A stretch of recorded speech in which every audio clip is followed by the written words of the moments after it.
Oke, Assalamualaikum warahmatullahi wabarakatuh.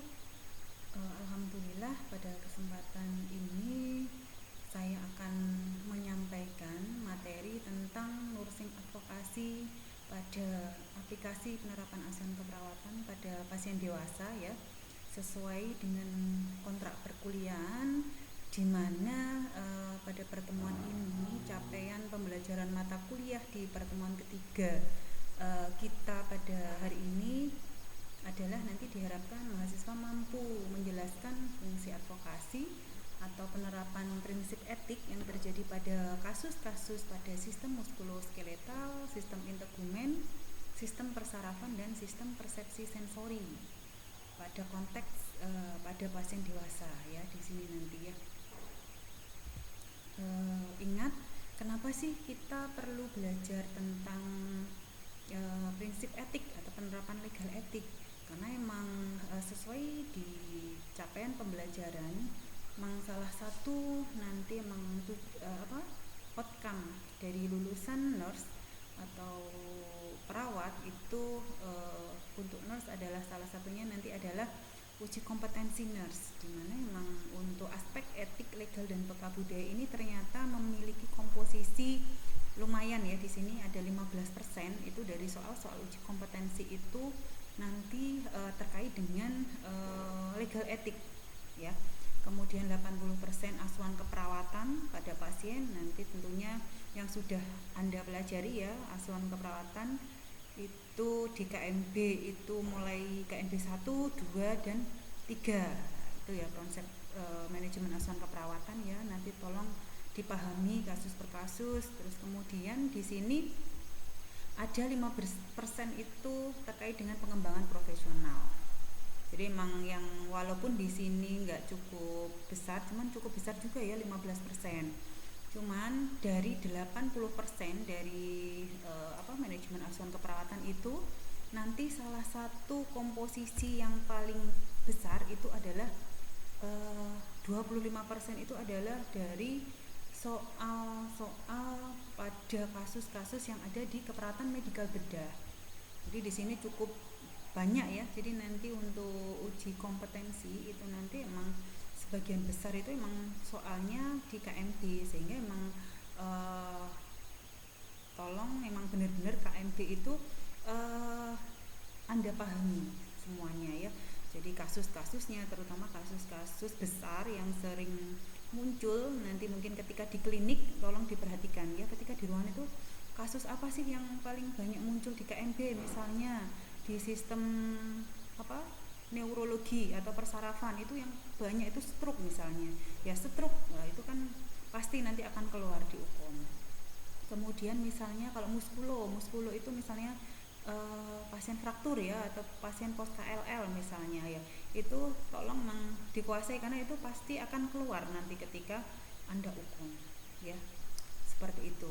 Dan selebihnya nanti 8% itu maternitas anak, jiwa keluarga. Kemudian yang paling sedikit ini 3% itu gerontik, gadar, manajemen dan komunitas. Sehingga emang KMB ini emang poin yang paling besar ya, yang di komposisinya di uji kompetensi, sehingga tolong Anda benar-benar kuasai di sini karena banyak sekali nanti soalnya di sini.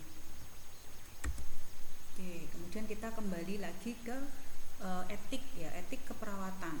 Jadi mungkin di sini apa sih etika keperawatan? Kenapa sih kita perlu belajar tentang etik keperawatan atau nursing advokasi pada pasien? Di sini mungkin sebelumnya ini ada penjelasan tentang etika keperawatan. Apa itu etika keperawatan? Etika keperawatan itu merupakan suatu sikap etis yang harus dimiliki oleh seorang perawat sebagai bagian integral dari sikap individu dalam mengemban tugas sebagai seorang perawat atau nurse ya. Jadi emang bagian integral dari sikap perawat dalam mengemban tugas sebagai seorang nurse. Kemudian aspek legal dalam praktik keperawatan. Nah, di sini dijelaskan, di sini adalah untuk dapat melaksanakan tugas dan tindakan dengan aman, perawat profesional harus memahami batasan legal dan implikasinya dalam praktek keperawatan sehari-hari. Sehingga harapannya nanti setelah kita memahami apa itu prinsip etik, nanti harapannya kita tahu batasan-batasan ya. Jadi implikasinya di pelayanan. Jadi kalau misalnya ada kasus seperti ini, kira-kira apa yang kita lakukan ya? Prinsip etik yang mana nanti yang sudah kita aplikasikan. Tentunya ini butuh pemahaman tentunya untuk calon-calon perawat profesional ya, harus tahu batasan ya, mana yang boleh dilakukan, mana yang nggak boleh dilakukan, itu penting sekali, harus dipahami oleh seorang perawat yang profesional. Kemudian asuhan keperawatan yang legal diartikan sebagai praktik keperawatan yang bermutu dan taat pada aturan hukum serta perundang-undangan. Jadi saat kita memberikan suatu layanan asuhan keperawatan yang legal, itu berarti kita telah memberikan pelayanan yang bermutu. Jadi legal itu berarti memang sudah sesuai dengan standarnya, sudah sesuai dengan SAK yang ada di rumah sakit atau masing-masing ruangan. Karena tentunya setiap asuhan keperawatan atau tindakan apapun yang telah kita lakukan jangan sampai itu melanggar dari prinsip etik tadi, sehingga harapannya apa yang dilakukan itu sudah sesuai dengan standar praktik keperawatan ya, sudah mematuhi kaidah-kaidah aturan ya. Misalnya kalau misalnya kita memberikan asuhan keperawatan pada pasien gagal jantung misalnya, jadi protapnya yang harus dilakukan itu apa, SAK-nya. Tentunya tiap-tiap ruangan pasti sudah punya SAK yang mengatur itu, jadi kita nggak boleh seenaknya sendiri. Jadi semuanya harus sesuai aturan yang memang sudah ditetapkan di masing-masing ruangan ya. Nih, kemudian ini bersumber dari pernyataan Florence Nightingale, ikrar profesi. Jadi perawat itu apa sih, tugasnya apa ya di sini ya? Jadi yang pertama di sini ini ada 4 ya, dimana di sini saling keterkaitan antara 1 dengan 4. Ya, jadi perawat itu dia membantu yang sakit ya, untuk supaya yang sakit menjadi sehat. Kemudian membantu yang sehat itu tetap mempertahankan kesehatannya. Kemudian yang ketiga, membantu mereka yang tidak dapat disembuhkan untuk menyadari potensinya. Misalnya pasien-pasien dengan penyakit kronis, pasien-pasien dengan penyakit yang paliatif misalnya ya, yang sudah dia tidak bisa disembuhkan, misalnya kayak pasien gagal ginjal misalnya, sudah tahap terminal misalnya, kan nggak mungkin disembuhkan ya, kecuali mungkin ada misalkan tindakan cangkok ginjal misalnya. Nah itu lah, jadi harapannya memang perawat itu bisa membantu ya, bahwa pasien itu punya potensi. Jadi di sisa-sisa hidupnya itu diharapkan bisa meningkatkan kualitas hidup yang seoptimal mungkin ya. Kemudian yang terakhir adalah membantu seseorang yang menghadapi kematian untuk hidup seoptimal mungkin ya. Harapannya memang di sisa hidupnya itu tugas perawat ya, misalnya membantu pasiennya supaya bagaimana mungkin nggak hanya secara fisik, misalnya secara spiritual itu bagaimana sehingga ketika dia menghadapi ajal, pasien bisa meninggal dengan tenang. Oke, saya lanjutkan. Nih, mungkin lingkup kewenangan dan tanggung jawab dari seorang perawat. Yang pertama adalah pemenuhan kebutuhan pasien untuk mencapai kesembuhan atau kesejahteraan. Kemudian pendekatan kepada keluarga sebagai satu kesatuan.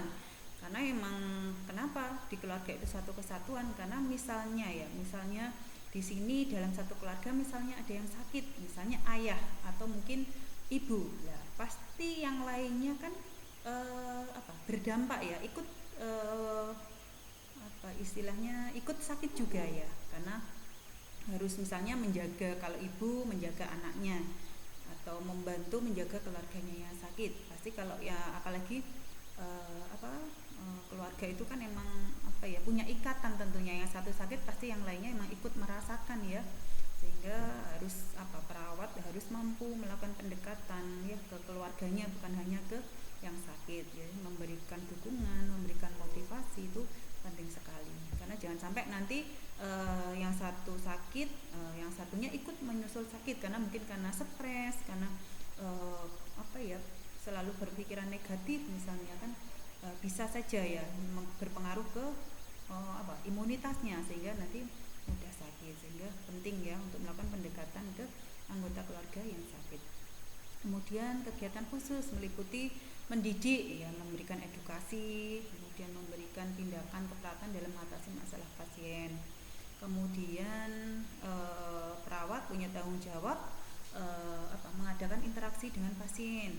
Kemudian yang terakhir adalah keberhasilan asuhan keperawatan memerlukan kerjasama tim, karena emang untuk pemberian asuhan keperawatan itu emang kita ketika merawat pasien di rumah sakit ya, itu kita tidak berdiri sendiri ya, tentunya ada tim ya, tim yang membantu merawat atau memberikan perawatan untuk semuanya, memang untuk kesembuhan pasien ya, baik dari dokternya, ahli gizinya, fisioterapi, kemudian farmasi lah, itu memang merupakan satu tim ya.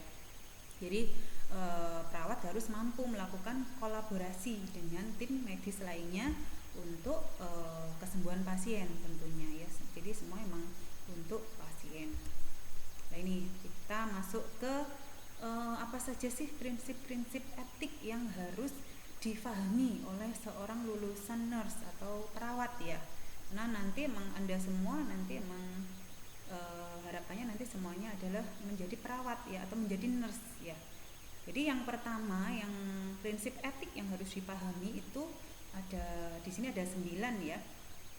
Mungkin nanti yang sering muncul itu biasanya ini yang poin pertama ini autonomi, kemudian beneficiency, kemudian non malefisiensi, justice, ini biasanya sering muncul. 4 ini sering muncul. Cuman yang lainnya tetap harus dipahami oleh mahasiswa. Jadi sehingga nanti ketika Anda semua dihadapkan pada tatanan klinik, ketika ketemu kasus di rumah sakit, Anda bisa harus bisa menerapkan prinsip-prinsip etik yang harus harus dimengerti oleh seorang perawat. Jadi kita nggak boleh melanggar prinsip-prinsip etik ini ya. Di sini akan kita lihat satu persatu ya, mulai prinsip etik yang pertama adalah autonomi. Autonomi itu kebebasan ya. Jadi setiap orang atau setiap pasien itu punya kebebasan untuk memilih rencana kehidupannya. Sehingga apabila kita memberikan suatu tindakan keperawatan atau asuhan keperawatan, kita harus bisa menghargai harkat dan martabat pasien ya. Jadi harapannya apa? Di sini dijelaskan. Jadi bahwa seorang perawat harus bisa menjelaskan ya, atau memberikan informed consent. Ya, itu sebagai bentuk kita menghargai harkat dan martabat pasien. Jadi kalau misalnya kita mau melakukan tindakan apapun, penting di sini adalah harus ada informed consent atau penjelasan ya. Jadi harus dijelaskan secara jelas. Jadi misalnya mau melakukan tindakan pemasangan infus ya, harus kita jelaskan. Jadi tujuannya untuk tindakan infus ini untuk apa ya. Jadi kemudian nanti bagaimana ya. Kemudian pentingnya tindakan ini untuk apa, itu harus dijelaskan ke pasien, sehingga mengharapannya nanti setelah pasien tahu, setelah pasien kita jelaskan, itu nanti dia bisa memutuskan ya. Jadi bisa memutuskan yang terbaik untuk dirinya. Saya rasa di sini pasti nanti ketika pasien itu sudah kita jelaskan, dia sudah mengerti, pasti dia akan bisa, atau pasti nggak mungkin lah misalnya dia pengen sembuh. Kalau pengen sembuh ya otomatis dia harus mematuhi atau menerima ya. Jadi tindakan-tindakan emang yang ini tujuannya emang untuk kebaikan pasien, bukan untuk kebaikan perawat tentunya ya. Jadi semuanya emang tindakan yang dilakukan itu untuk kebaikan pasien. Sehingga di sini penting pemberian informasi itu sampai pasien memberikan persetujuannya untuk dilakukan tindakan. Jadi kita nggak, kalau misalnya pasiennya tidak mau ya kita nggak boleh memaksa, karena pasien itu punya hak, namanya adalah hak autonomi. Nah, Sehingga ini harus dipahami kita semua. Jadi memang di sini pasien itu punya hak untuk menerima atau menolak untuk dilakukan asuhan keperawatan ya. Ini prinsip yang kedua adalah manfaat ya atau kemurahan hati. Di sini merupakan prinsip untuk melakukan yang terbaik dan tidak merugikan untuk pasien, tidak menimbulkan bahaya. Sehingga memang harapannya di sini setiap perawat harus dapat merawat dan memperlakukan pasien dengan baik dan benar. Misalnya di sini contohnya, misalnya perawat menasihati misalnya tentang program latihan untuk memperbaiki kesehatan pasiennya secara umum. Cuman di sini perawat mengatakan untuk tidak dilakukan karena resiko memperberat kondisi pasien. Misalnya di sini contohnya kalau misalnya pasien dengan pasien yang sudah mengalami gagal jantung kongestif atau yang sudah jantungnya sudah bengkak lah, itu misalnya kita misalkan menyuruh pasien untuk melakukan latihan atau latihan fisik, itu harus hati-hati ya. Jadi jangan sampai misalnya tindakan yang kita suruh ke pasien itu malah nanti memperberat kondisi pasien, itu nggak boleh. Jadi harus hati-hati. Jadi kita harus pikirkan, kalau pasiennya saya suruh melakukan latihan ini kira-kira nanti bagaimana, apalagi dia jantungnya sudah bengkak ya, dia dibuat jalan 2 langkah aja dia sudah ngos-ngosan, misalnya sudah keringat dingin ya, misalnya seperti itu. Jadi harus hati-hati, jadi harus perhatikan pasien ini dengan kasus apa ya. Jadi memang harus harus kuasai patofisiologi dari masing-masing penyakit ya, sehingga pengetahuan atau knowledge mahasiswa itu harus digali ya. Jangan sampai nanti kita nggak bisa mengambil keputusan atau menetapkan intervensi yang tepat untuk pasien karena kita nggak tahu ilmunya. Jangan sampai ya. Jadi hati-hati, harus diperhatikan ya. Intinya bahwa tindakan yang kita lakukan itu harus benar-benar memberikan manfaat, jangan sampai malah merugikan pasien.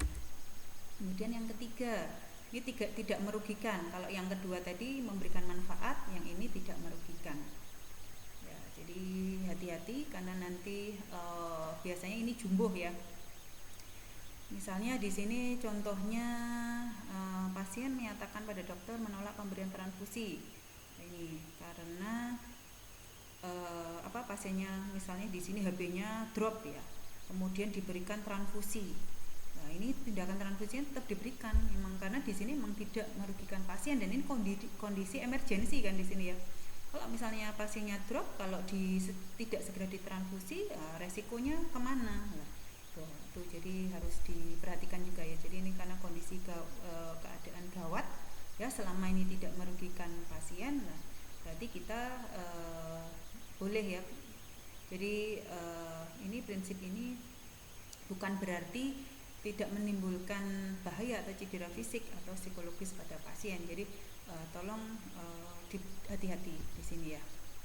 Jadi selama tindakan yang dilakukan pada emang kondisi emergensi dan tidak merugikan ya boleh-boleh saja ya.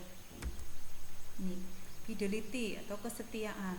Ini misalnya apabila seorang perawat sudah berjanji untuk memberikan misalnya terapi X, mengajarkan terapi X, sudah kontrak waktu lah, harus ditepati janjinya, tidak boleh mengingkari janji ya. Kemudian prinsip yang kelima, ini biasanya juga sering keluar ini di soal uji kompetensi, justice atau prinsip keadilan, merupakan suatu prinsip moral yang harus seorang perawat itu harus bisa berlaku adil terhadap semua pasien sesuai kebutuhannya ya. Jadi istilahnya di sini tidak boleh pilih kasih. Misalnya pasien di ruang 1 itu misalnya cantik ya, misalnya kalau yang di ruang 2 misalnya kemprus, nah misalnya seperti itu. Sehingga kita mengutamakan yang pasien di ruang 1 tadi, mengabaikan pasien di ruang kedua, itu tidak boleh. Itu namanya kita melanggar prinsip justice ya. Jadi kita nggak adil ya. Jadi emang seharusnya sebagai seorang perawat yang profesional kita harus bisa memberikan tindakan keperawatan itu sama ya, disesuaikan dengan standar asuhan keperawatan yang ada. Jadi nggak boleh pilih kasih. Jadi menyesuaikan. Jadi kalau misalnya yang urgent yang mana, ya. Jadi hati-hati kalau misalnya tentunya yang urgent itu harus didulukan daripada mungkin yang tidak urgent misalnya ya. Jadi nggak boleh misalnya oh pasien ini kaya, pasien ini miskin, mendahulukan yang kaya dulu, yang miskin di nanti-nanti aja, itu nggak boleh. Jadi semua yang kita berikan harus sesuai standar yang berlaku di ruangan tersebut, nggak boleh pilih kasih. Jadi harus adil ya, ingat-ingat ya. Kemudian yang keenam adalah kejujuran.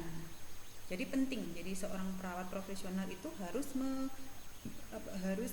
memegang prinsip jujur ya. Jadi kalau misalnya kita memberikan informasi apapun itu harus akurat ya, jangan membohongi pasien, hati-hati karena ini nanti bisa merusak hubungan merusak hubungan saling percaya antara pasien dengan perawatnya ya, jangan sampai ya. Jadi kita tidak boleh sembrono ya, jadi harus apapun informasi yang kita berikan itu harus benar-benar akurat, nggak boleh asal ngomong ya.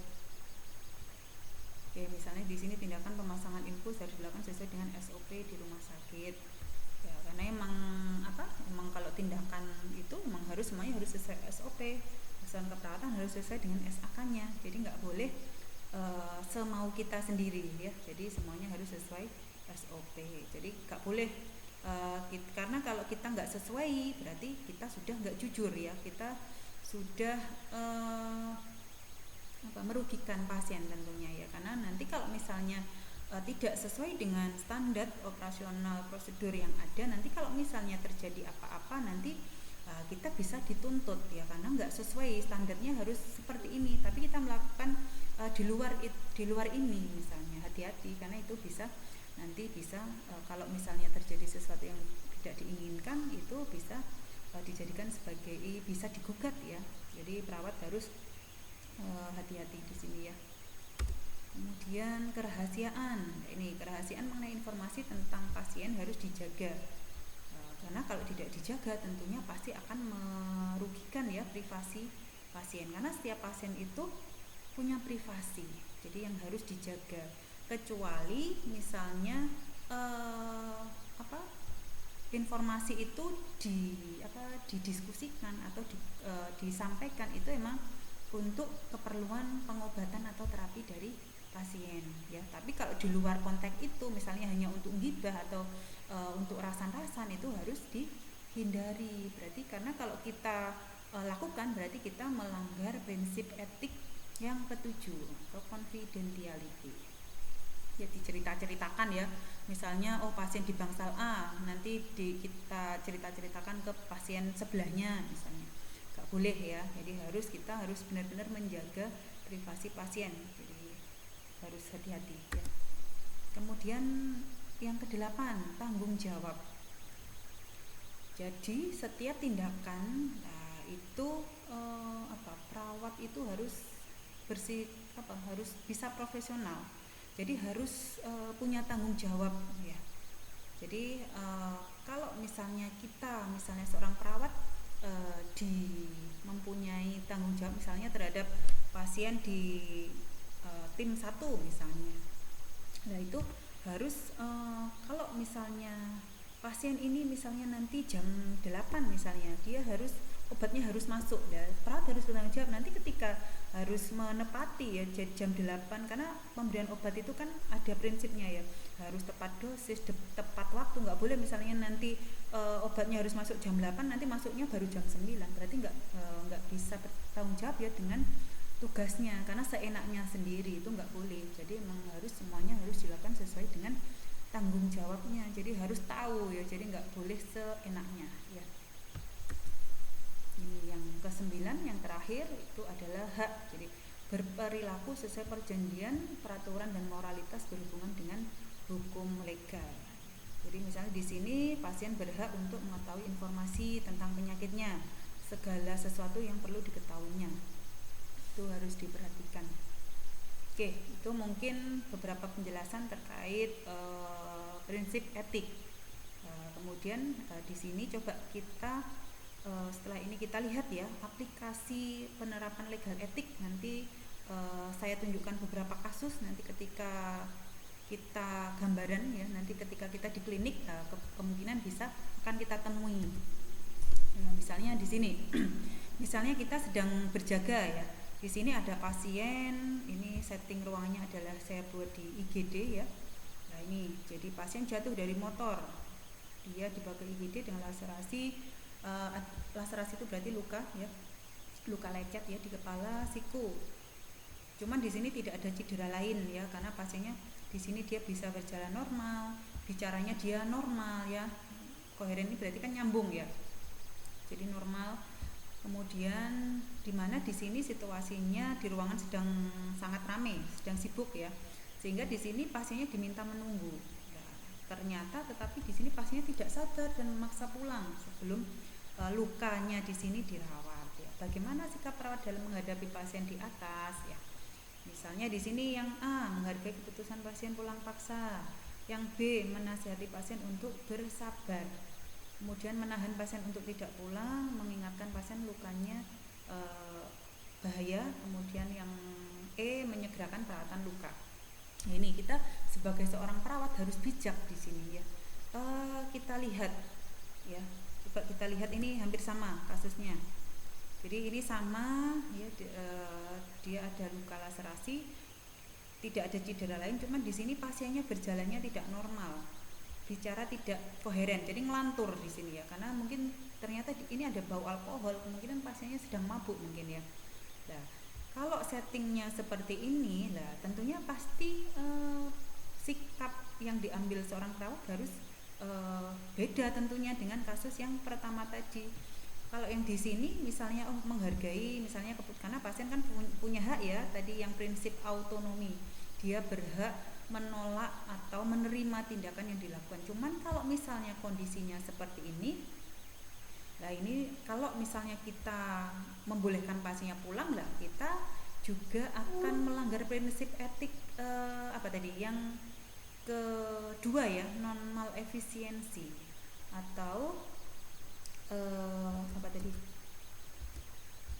malefisiensi lah ini. Jadi apa ini, kita kalau misalnya pasiennya nanti ada apa-apa, misalnya karena pasien tadi ngelantur ya, jalan aja nggak bisa, apalagi kalau misalnya dia pulang naik motor, nah tentunya akan membahayakan ya. Nah, sehingga ini dilema etik juga ya, jadi hati-hati. Oke, kalau yang kasus satu oke ya, pasiennya sadar berpengetahuan, oke lah, boleh lah, karena kita menghargai keputusan pasien, dia pengen pulang ya, lukanya nggak perlu dirawat karena dia merasa nggak apa-apa. Cuman kalau yang kedua ya hati-hati, kalau misalnya membolehkan pulang nanti akan mengancam nyawa pasien ya, karena pasiennya di sini dia nggak normal ya, berjalan aja sempoyongan, kemudian dia bau alkohol ya, jangan ini nggak berarti beda, jadi harus hati-hati, nggak boleh ya. Seperti itu ya, tahu bedanya ya. Nih, jadi ini mungkin kuncinya ini yang harus mahasiswa ingat ya. Ini karena 4 prinsip etik ini biasanya yang sering keluar pada soal-soal di uji kompetensi. Jadi harus tahu bedanya. Beneficence itu adalah manfaat ya. Kalau non malefisiensi ini adalah karena emang pada kondisi darurat dan penyelamatan jiwa. Kalau autonomi itu berarti pasiennya direncanakan, pasiennya sadar, berpengetahuan, oke ya, boleh-boleh saja ya. Cuman kalau misalnya kayak tadi yang kasus kedua tadi nggak boleh, karena pasiennya kan tidak sadar ya, jadi kita hati-hati ya. Kalau yang prinsip kelima tadi ya, justice ya, harus sama rata, kita nggak boleh membeda-bedakan. Ini harus diingat-ingat ya oleh mahasiswa ya. Nih contoh kasus lagi, ini seorang perempuan ini dirawat di ruang stroke center, pasiennya kondisinya tidak sadar, kritis ya, mengalami henti jantung ya, perawat akan melakukan tindakan RGP. Cuman di sini keluarganya dia menolak ya, meskipun sudah mendapatkan penjelasan dengan alasan memang keluarganya bisa meninggal dengan tenang ya. Dilema etik apa yang dialami oleh perawat ya? Ini kondisi gawat darurat. Kalau kondisi gawat darurat tadi apa dijelaskan di depan tadi ini ya. Terus kemudian di sini apa ya, di sini tadi ini karena keluarga di sini memang punya alasan ya dia menolak tindakan ya. Jadi karena emang pasiennya emang sudah merasa apa ya, sudah menerima ya, jadi emang nggak apa-apa ya. Jadi dia pengennya emang apa, meninggal dengan tenang ya di sini. Jadi emang seorang perawat emang harus di sini harus apa, dilema etik juga ya, kita dihadapkan dengan kasus-kasus seperti ini ya. Oke, jadi ini ya justice ya, keadilan. Jadi kita harus bisa harus apa ya, harus bisa sama rata ya intinya di sini ya. Jadi nggak boleh apa, hati-hati.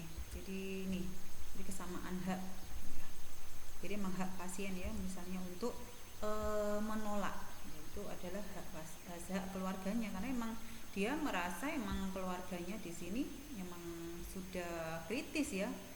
Jadi dia emang, karena kalau misalnya dilakukan RGP itu kan harus dilakukan resusitasi jantung. Wah itu karena dia ini juga apa, hak pasien juga, hak keluarga ya untuk menolak. Jadi ini emang ini adalah namanya dilema etik ya, dilema etik. Jadi harus bisa, harus tahu ya. Jadi masing-masing definisi atau maksud dari prinsip etik ini memang harus benar-benar dikuasai mahasiswa sehingga nanti tidak terjebak pada kasus, karena kalau nggak tahu ya nggak bisa ya. Jadi harus Anda paham bedanya autonomi itu apa, beneficiensi itu apa, dan sebagainya ya. Ini contoh lagi, ini laki-laki usia 56 tahun dirawat di ruang penyakit dalam dengan C-anasofaring stadium 4. Dia sudah mengalami metastase ke paru. Di sini pasien direncanakan untuk kemo ya.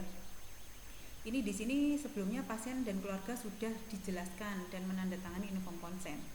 Ini tugas perawat memastikan bahwa sebelum pasien dan keluarga setuju tentang tindakan yang dilakukan, maka dokter perlu memberikan penjelasan.